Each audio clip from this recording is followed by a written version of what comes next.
Hello, wonderful science folks. This is Cindy Rudolph, your secondary science specialist, coming to you live from downtown Charlotte at Walton Plaza. We are here working on Common Core. Hopefully today's webinar, and you will have a task to submit at the end of this little webinar here. Hopefully it will make things much more clear about any confusion surrounding the Common Core. First, let me say this is my first time doing this, and I'm going to stumble over my words a lot. So forgive me, or I'll have to restart this thing 150,000 times. Bear with me, please. All right, Common Core. Where do they come from, and why do we have them? Hopefully you've seen this little ready thing down here on a lot of North Carolina or NCDPI communication. So Common Core standards have been around for a good while now, and for the last 20 years they've been known as part of the accountability movement. It's the effort to get students college and career ready, and it's part of Race to the Top. States could choose to adopt the standards, these Common Core standards, or they could create their own standards that would overlay the content standards to make students college and career ready. And guess what North Carolina did? We have the Ready accountability model, and we adopted the Common Core standards. So what does Ready mean? Because we see that a lot, and it has to do with that standard 6 on your evaluation and all that kind of stuff. So just kind of a brief overview of that is READY isn't an acronym for anything. It just means you're getting kids ready to move on to college or a career. It is the Common Core standards plus the essential standards that make up the new standard course of study. Students will be assessed using the format of the next generation assessments, which is what we're going to now, those performance-based tasks. And the new standard course of study for North Carolina, which is the Common Core plus the essential standards, and the assessments, which are now the EOGs, the EOCs, the MSLs, or common exams, are based on Revised Bloom's taxonomy. And if you want to learn more about Revised Bloom's, you can find some information about that on the wiki. So will these Common Core standards go away? No. Is it another set of standards that we have to teach in addition to our content standards? No. Does this mean I have to teach science and English now? No.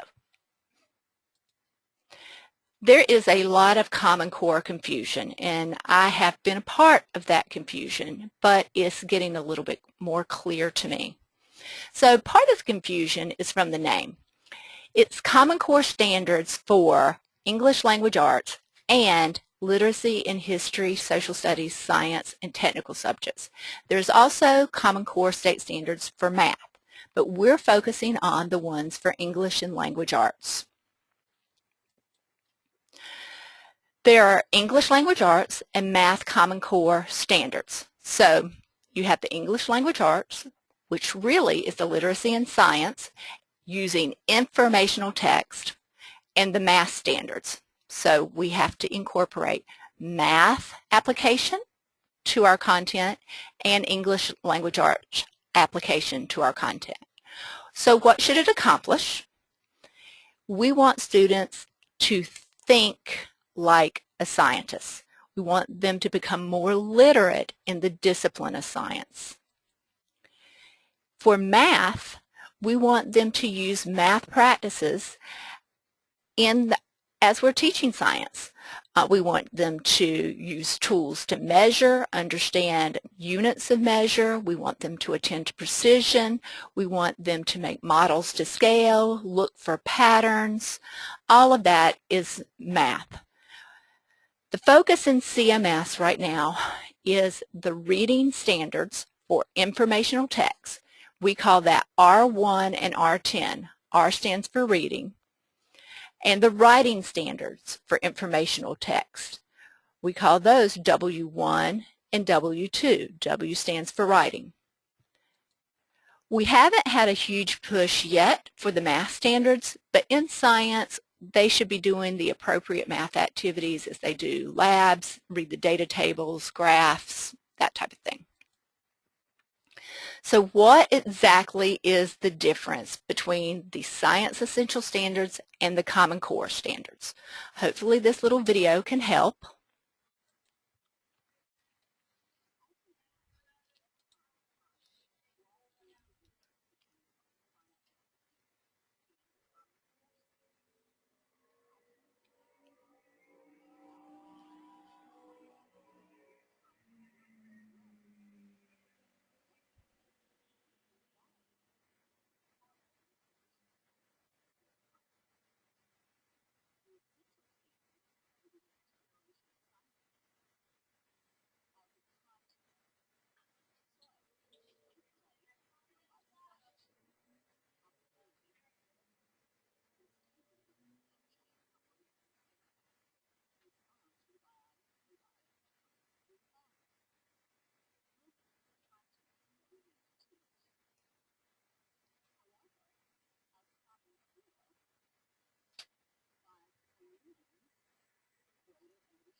Okay, so we've had our little video there.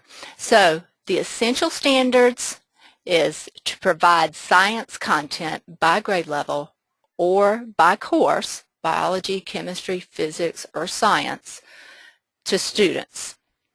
The Common Core Standards is simply a framework to interact with the science content to gain deeper understanding and knowledge. So, the Common Core Standards do supplement content standards. They do not replace the content standards. They do emphasize required achievements by grade level, but they do not emphasize a specific process to achieve a particular goal. So it's not going to tell you exactly how to go about creating a W1 task or having your students meet a W1 task, a W2 task. The Common Core Standards do integrate reading, writing, speaking, and listening into the content, but they do not require reading scientific articles and journals and writing essays every day to meet that goal. They do embed research and media skills, such as using computers and that type of thing, but they do not tell you how to use media in your classroom. The Common Core Standards will change over time as new and better evidence emerges. It's a living document, and as the better research comes along, the Common Core Standards will change. However, they will not be changing probably in the next 8 years. So, if we're in the classroom, exactly what do we teach? Well, we teach this North Carolina Standard Course of Study for grade 6, grade 7, grade 8, earth science, physics, physical science, biology, chemistry. The North Carolina Course of Study equals the Common Core State Standards plus the Essential Standards combined. Remember, we have to teach this content, and we use these standards as a lens to have a better understanding of this content. So, here are the anchor standards for reading. So, the first anchor standard is R1, which is a CMS focus. Read closely and determine what the text says explicitly and make logical inferences. and R10, read and comprehend complex literary and informational. Informational is where we focus. Text independently and proficiently. If you're teaching science right now in your science classroom the way you should be teaching science, then you have got R1 and R10 covered. Hands down, it's taken care of. Now, the writing standards. W1 is to write arguments to support claims in an analysis of topics or tags using reasons and evidence. Students don't know how to do this. We have to teach them how to do it, even if it means breaking it down into baby steps. W2 is write informative explanatory text to examine and convey complex ideas and information through the effective selection and analysis of content. When we ask a student to explain his answer, and in science we do that a lot, and hopefully when we do that on a test, we're asking them to use complete sentences, then that is a W2 task. When students synthesize or analyze data in charts, graphs, diagrams, that is W2. So W2 is pretty easy for us if you think about it, but we have to make sure we get students on the path of where we're saying explain and explain in complete sentences. There's also college and career readiness standards that are anchor standards that relate to speaking and listening, but we're not there yet in CMS, so we're not even going to go there. But just to let you know that as our students are talking and having conversations and debating ideas in class, they're also related to Common Core standards. So, anchor standards, just so you can understand the difference between the anchor standards and the grade band standards. Anchor standards are the big picture of what's required to be college and career ready. It's what students should be able to do across grade levels, K through 12, to be literate in science, in our science discipline. The grade band standards are more specific. It's what students should be able to do in grade 6, grade 7, grade 8, in grades 9 and 10, and grades 11 and 12. So very specific standards, but they all are related to the anchor standards.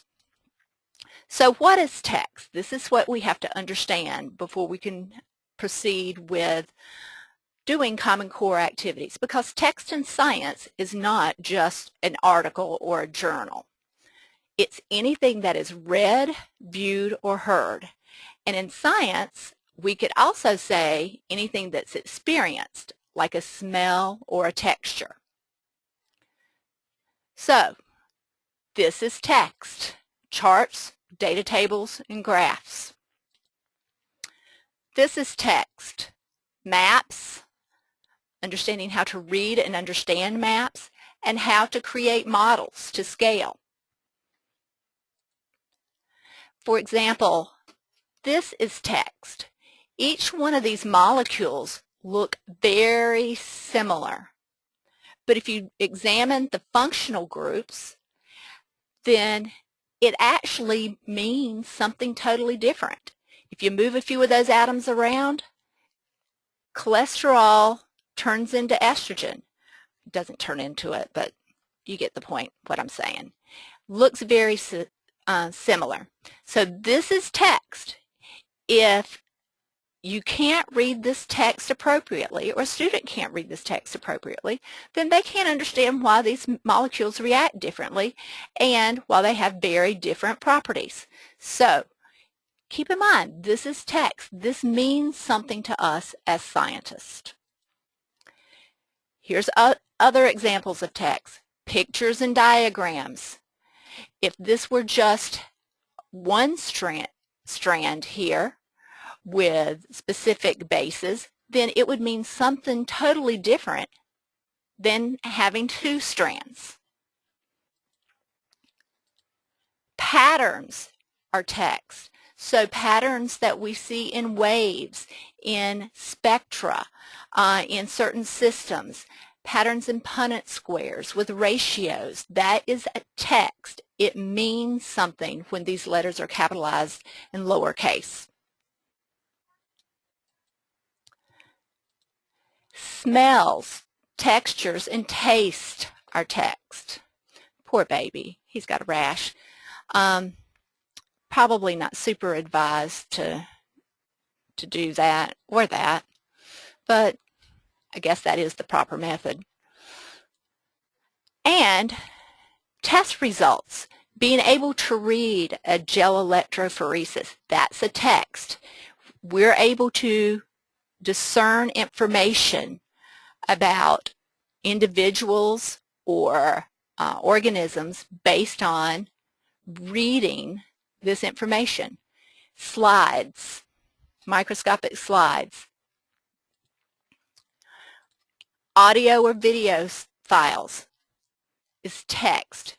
Looking at that looking at that video or listening to the audio and describing what's happening in your own words. Also, a work of art can be text. Now, how can that be text in science? But I've tried to think of a few ways that you might use this work of art to expose students to a little broader perspective and have them develop their more aesthetic senses. And last but not least, text can be an article, but I hope you see by now that there's lots of other texts that we deal with in class every day, and that we are doing Common Core activities regularly. It's just a matter of exactly how do we document them and understanding exactly what text means. So when we're talking about text, there's one thing I wanted to highlight with you. Sometimes you'll hear information or people talking about vocabulary tiers. There are 3 tiers of words. Tier 1 is the most basic words of your oral language. Doesn't really require anything special.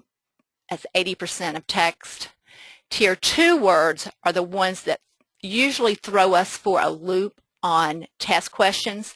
They're more sophisticated and they're used across disciplines.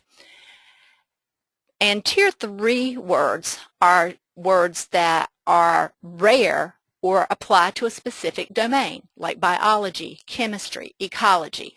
That is our content-specific vocabulary. Sometimes it's easy for me to teach content-specific vocabulary, but the ones I have a problem with are these Tier 2 words.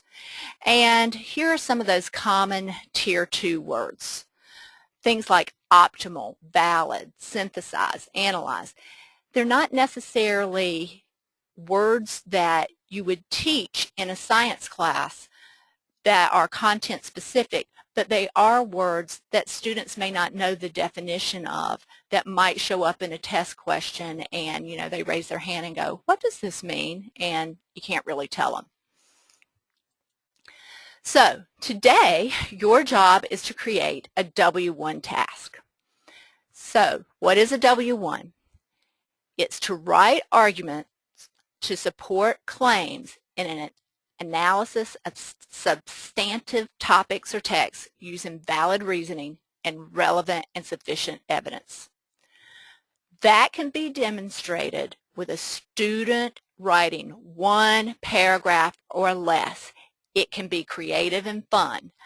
So your task today is to create this W1 task that a student can do in 1 paragraph or less. It can't be write an essay and defend your answer, okay? So how are you going to do that, and what are some examples? Well, this is the argument.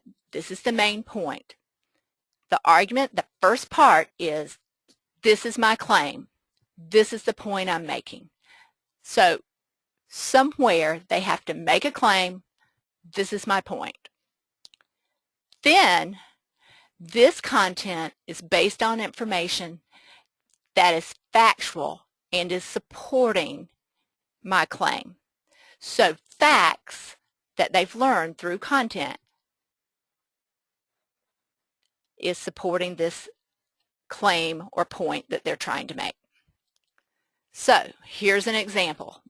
And I have provided some of these examples on the Common Core page on the wiki so you can see what they are. And this is an activity that I did in my classroom with my biology students using the Lorax and ecology. So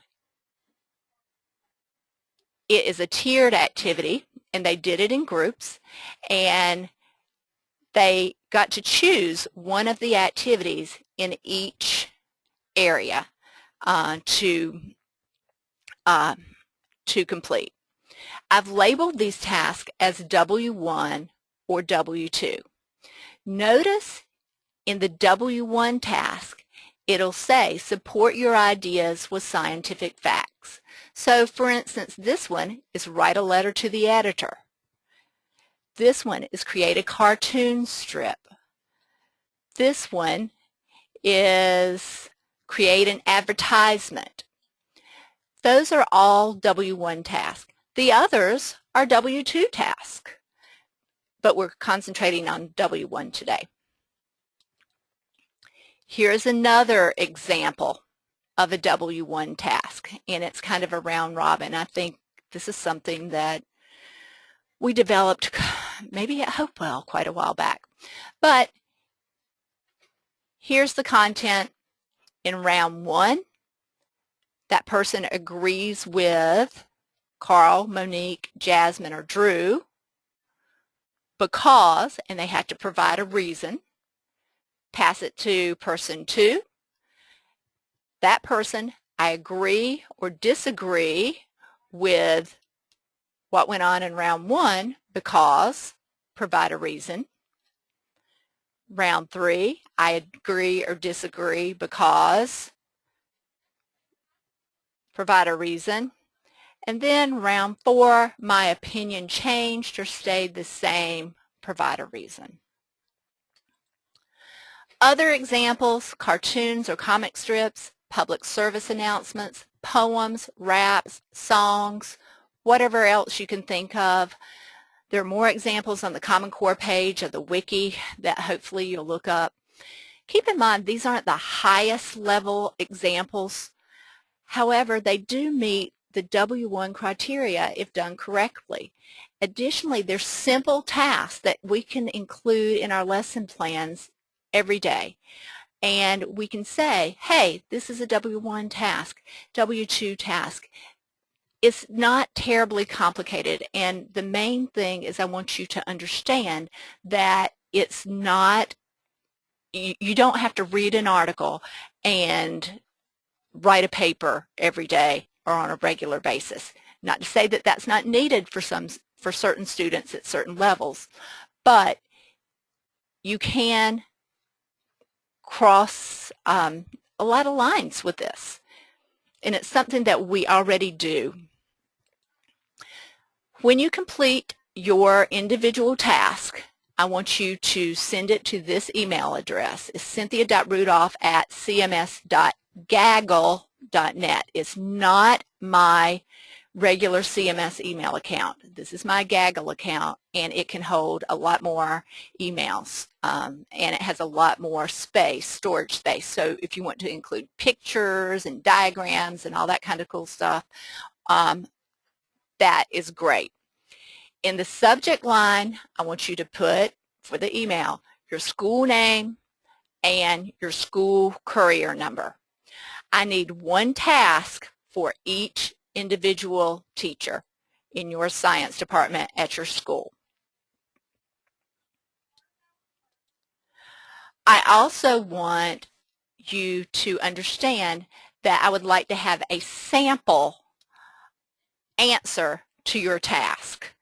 So you're going to write the task and then provide a sample answer for it. So this is it. If you need more help, get on the wiki and at the Common Core section and see what you can do. I hope this helps, and I will talk to you later. Bye.